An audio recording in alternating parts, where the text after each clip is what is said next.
আসসালামু আলাইকুম সম্মানিত দর্শক, আমরা নুরানির 40টি হাদিস দিব 5টি ভিডিওর মাধ্যমে। প্রতিটি ভিডিওতে 8টি করে হাদিস পাবেন আপনারা।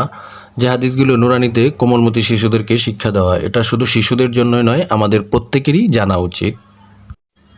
1 নম্বর হাদিস, আখলিস দীনাকা ইয়াকফিকাল আমালুল কলিল। অর্থ, তোমার ইমানকে খাঁটি করো, অল্প আমলই নাজাহাতের জন্য যথেষ্ট। 2 নম্বর হাদিস, খৈরকুম মান তাআল্লামাল কুরআনা ওয়া আল্লামা।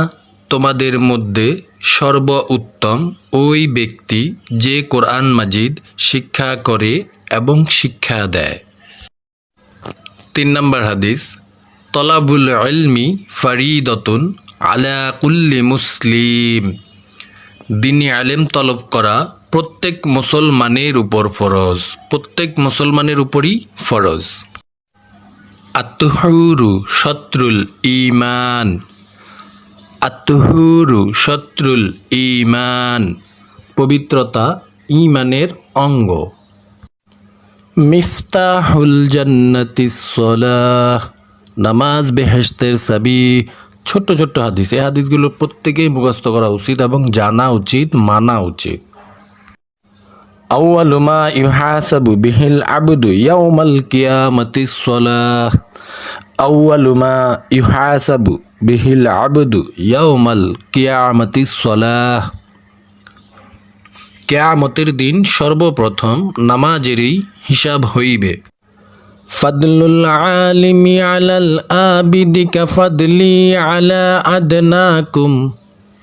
ফাদলুল আলিমি আলাল আবিদি কাফাদলি আলা আদনাকুম। তোমাদের মধ্যে সর্বাপেক্ষা ছোট ব্যক্তি হইতে আমার মর্তবা যত বড়, বেইলেম আবিদের চেয়ে একজন খাঁটি আলেমের মর্তবা তত বড়। অর্থাৎ একজন শিক্ষিত অনেক বড় মানের লোকের থেকেও যদি সে দিনদার এলেম না থাকে, তাহলে তার কোনো মূল্য নেই আল্লাহর কাছে। সেজন্য আল্লাহ বলে দিয়েছেন যে একজন খাঁটি আলেমের মর্তবা আল্লাহর কাছে কত বড়, সেটাই বোঝানো হয়েছে। আদ-দুআউ হুয়াল ইবাদা। আদ-দুআউ হুয়াল ইবাদা, দোয়াই ইবাদত। অর্থাৎ আমরা আমাদের জন্য দোয়া করব, সেটাও কিন্তু আল্লাহ আমাদের ইবাদত হিসাবে কবুল করেন। আরেকটি কথা, তা হলো হাদিস কি? হাদিস কিন্তু রাসূলের মুখের বাণী এবং রাসূলের কথা, যা তিনি তার উম্মতদেরকে করতে বলেছেন এবং মানতে বলেছেন।